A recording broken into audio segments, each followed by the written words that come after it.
परमात्मा बंदी छोड़ कहते हैं भाई भक्ति करा करो गणी गणी। और ये समय ये दाव फिर नहीं लगेगा। पाप और पुण्य ये दो पहलू हैं। पुण्य से सुख होता है, पाप से दुख होता है। हमने सुख की परिभाषा का पता नहीं, आपको हमको अभी तक पता नहीं था, तो हम इसको सुख मान रहे थे। जिसके पास एक बढ़िया कार हो, अच्छी कोठी हो, कोई फैक्ट्री हो, या कोई अच्छी पोस्ट प्राप्त हो, कोई पद बना हो उसका, डॉक्टर, इंजीनियर, आईएएस, आईपीएस या जज, या कोई मंत्री, मुख्यमंत्री, प्रधानमंत्री बनकर बड़ी बड़ी गाड़ियों में चलता हो, तो हमने इस सुख की परिभाषा बस इतना ही ज्ञान था। ये सुख नहीं है, ये तो बाह्य दिखावा है। प्रत्येक प्राणी टेंशन लिए फिरता है। प्रत्येक प्राणी 99% व्यक्ति टेंशन से ग्रस्त हैं। तो हम इसको सुख मान रहे थे। सुख नाम की कोई वस्तु नहीं इस 21 ब्रह्मांड में। तो परमात्मा चाहते हैं कि आप यहाँ से निकलो, इस झूठे सुख को भूलो, इससे परिचित हो जिसको तुम सुख मान बैठे हो। कबीर साहब कहते हैं झूठे सुख को सुख कहे, ये मान रहा मनमोद, ये सकल चबीना काल का, कुछ मुख में कुछ गोद। यहाँ सब ये काल का आहार है। इस झूठे सुख को आप सुख मान बैठे हो, ये सुख नहीं है। आज आप जिसको सुख मानते हो उस व्यक्ति के पास सभी सुविधाएं उपलब्ध हैं। अच्छा मंत्री है, मुख्यमंत्री है, सब सुविधाएं हैं, पुत्र भी हैं, पुत्री भी हैं, आगे संतान भी ठीक है। तो इसको हमने सुख मान रखा है। और 1 मिनट में मृत्यु हो जाती है, 1 सेकंड के अंदर मृत्यु हो जाती है। फिर वो सुख कहाँ गया उसका? फिर कहीं गधा बनकर, कुत्ता बनकर गली में खड़ा होगा, खा के ये सुख। तो परमात्मा याद दिलाते हैं कि तन धर सुखिया कोई न देखा, जो देखा सो दुखिया हो। उदय अस्त की बात करत है मन सबका, किया विवेका। शरीरधारी प्राणी यहाँ इस पृथ्वी लोक के जो कच्चे शरीरधारी प्राणी हैं, कहते परमात्मा कहते मैंने कोई इस पृथ्वी पे सुखी नहीं देखा। और जो उदय अस्त की बात करते हैं, उदय अस्त का अर्थ है चक्रवर्ती राजा, जिसका शासन पूरी पृथ्वी पर हो। परमात्मा कहते हैं मैंने उनके भी अंदर से झांक कर देखा है। राजा के पास कोई साधु संत चला जाता है, ढेर सारे दुख बता देता है। महाराज मुझे ये तकलीफ है, महाराज मुझे ये तकलीफ है, महाराज मुझे ये कष्ट है। तो परमात्मा कहते हैं उदय अस्त की बात करे मन सबका, किया विवेका हो। कहते हैं तन दर सुखिया कोई ना देखा, जो देखा सो दुखिया हो।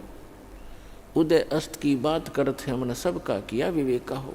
घाटे बाद सब जग दुखिया, क्या गरही बैरागी हो। और सुख देव ने दुख के डर से गर्भ में माया त्यागी हो। फिर कहते हैं जंगम दुखिया जोगी दुखिया, और तपस्वी को दुख दूना हो। और आशा तृष्णा सब में व्यापे, कोई महल ना सुना हो। फिर परमात्मा कहते हैं कि साच कहूँ तो जग नहीं माने, पर झूठ कही ना जाई हो। और ये ब्रह्मा विष्णु महेश्वर दुखिया, जिनने ये राह चलाई हो। फिर परमात्मा अंत करते हैं इस कहानी का, कहते हैं सुरपति दुखिया। सुरपति इंद्र, स्वर्ग का राजा, देवताओं का स्वामी। सुरपति दुखिया, भूपति दुखिया। भूपति माने पूरी पृथ्वी का शासक राजा। सुरपति दुखिया, भूपति दुखिया। और रंक दुखी बपरीती हो, कहे कबीर और सब दुखिया। एक संत सुखी मन जीती हो। अब निष्कर्ष कर दिया दाता ने कि आप जी श्री ब्रह्मा, श्री विष्णु, श्री शिव जी को एक सुप्रीम पावर मानकर इनकी आराधना कर रहे हो। और इनसे हटकर कोई कहना सुनाना चाहता है तो आप जी बिल्कुल सुनना नहीं चाहते। तो परमात्मा कहते हैं कि साच कहूँ तो जग के जचे नहीं, ये संसार मानना नहीं कि ब्रह्मा विष्णु महेश भी दुखिया, पर झूठ कही ना जाई हो, और ये ब्रह्मा विष्णु तुम्हारे शिव जी दुखिया जिन ये राह चलाई हो। अब विचार करके देखो, विष्णु जी को श्राप दे दिया किसने? नारद जी ने। क्यों? क्योंकि उसने हरि का रूप मांगा था विवाह करवाने के लिए, और कहते हैं विष्णु जी ने उसका बंदर का मुख लगा दिया, जिस कारण से नारद जी ने भगवान विष्णु को श्राप दे दिया। उस श्रापवश भगवान श्री विष्णु श्री रामचंद्र रूप में राजा दशरथ के घर जन्म लिया। श्री रामचंद्र जी का जीवन देख लो, वो कितना सुखी रहे होंगे। श्री विष्णु जी विवाह हुआ छोटी आयु में, विवाह होते ही वनवास हुआ, वनवास में उसकी धर्मपत्नी का अपहरण हुआ, वो रावण राक्षस के जेल में पड़ी है, हाहाकार मचा हुआ। फिर सीता जी को उस रावण की कैद से छुटवाने के लिए कितना भयंकर युद्ध हुआ, करोड़ों व्यक्ति मारे गए, दिन रात हाहाकार मचा रहा। और उसके बाद फिर सीता जी को वापस लाए, अग्नि परीक्षा लेकर। अग्नि परीक्षा माने कि सीता जी को अग्नि में बैठा दिया था चिता के ऊपर, कि यदि तूने रावण से संपर्क किया है तो जल जाएगी, और नहीं किया है तो तू निष्कलंक है, तो अग्नि से जलेगी नहीं। वो अग्नि से नहीं जली। लाखों लोगों के सामने परीक्षण हुआ। श्री रामचंद्र जी सीता जी को लेकर घर आ गया। कुछ दिनों के बाद सीता गर्भवती थी। उधर से किसी धोबी ने व्यंग कस दिया, अपनी पत्नी को कूट रहा था, पीट रहा था, और कह रहा था कि तू 2 दिन घर से बाहर कहाँ रही? मैं इस दशरथ पुत्र रामचंद्र जैसा नहीं हूं कि उसकी पत्नी रावण के पास रही 10 वर्ष तक और उसको आज घर रखे हुए है। मैं उस जैसा नहीं हूं। इस बात को श्री रामचंद्र जी ने अपने कानों सुन लिया, क्योंकि वो रात्रि के समय वेश बदलकर घूमा करते थे। उस समय के राजा ऐसी व्यवस्था रखते थे। इस बात को सुनकर के दुनिया में मैं क्या मुंह दिखाऊंगा, मेरे ऊपर उंगली कसी जाती है, टॉन्ट कसे जाते हैं। अगले दिन अपनी धर्मपत्नी सीता जी को घर से निकाल दिया, गर्भवती को। पुण्यात्माओं, यदि हमने लोक वेद लोगों के ही दंत कथाओं से ही अपना शासन व्यवस्थित करना है, तो कैसे हम राजा, कैसे हम भक्त, कैसे हम भगवान?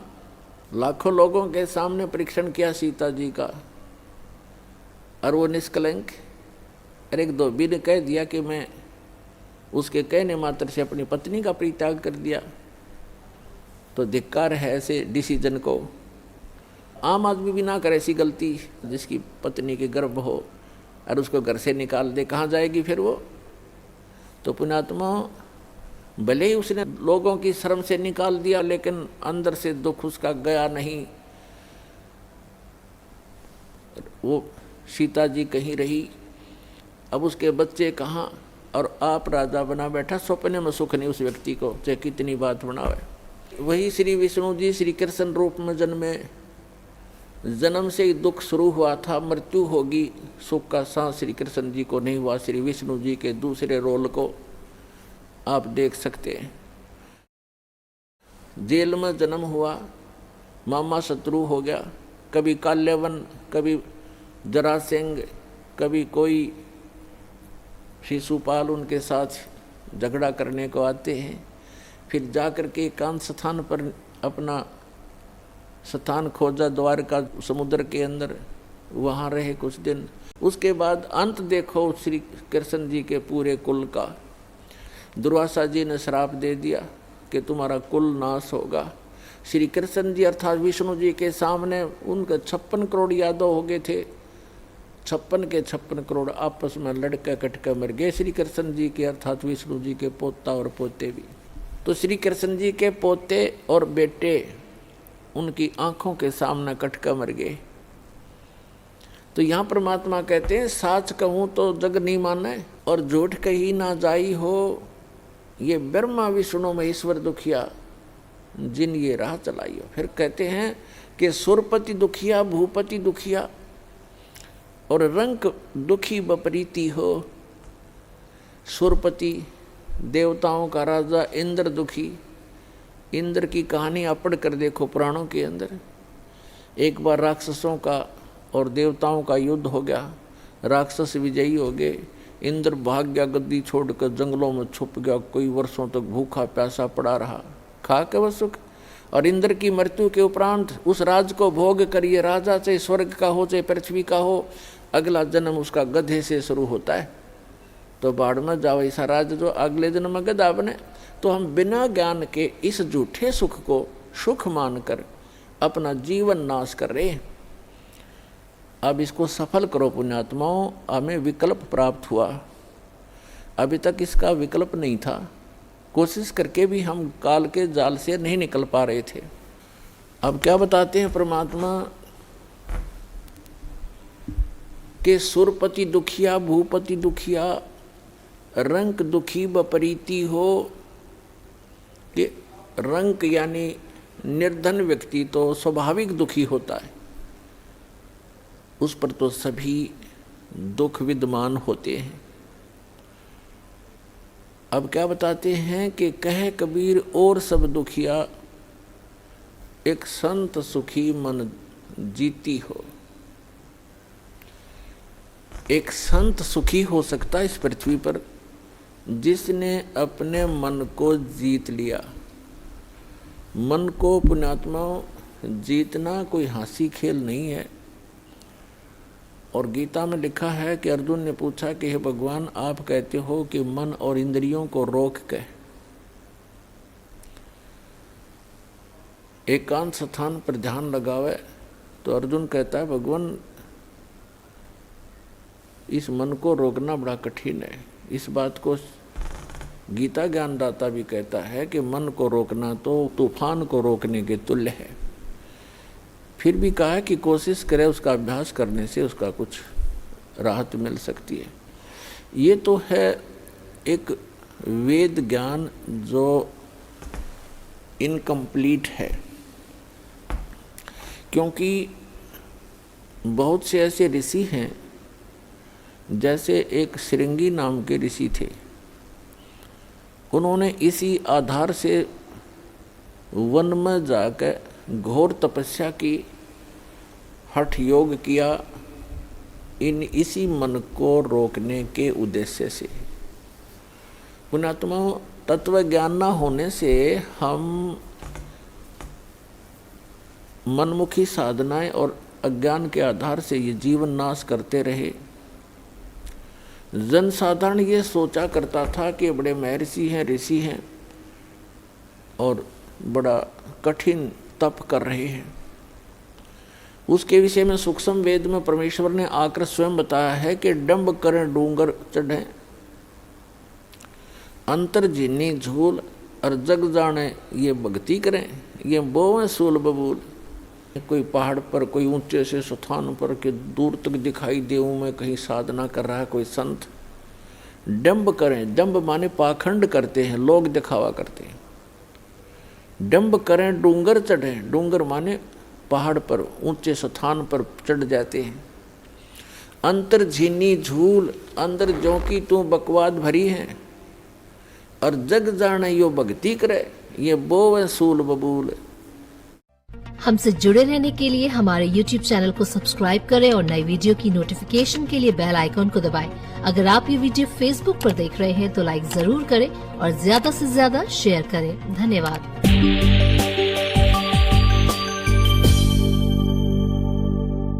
हमसे जुड़े रहने के लिए हमारे YouTube चैनल को सब्सक्राइब करें और नई वीडियो की नोटिफिकेशन के लिए बेल आइकॉन को दबाएं। अगर आप ये वीडियो Facebook पर देख रहे हैं तो लाइक जरूर करें और ज्यादा से ज्यादा शेयर करें। धन्यवाद।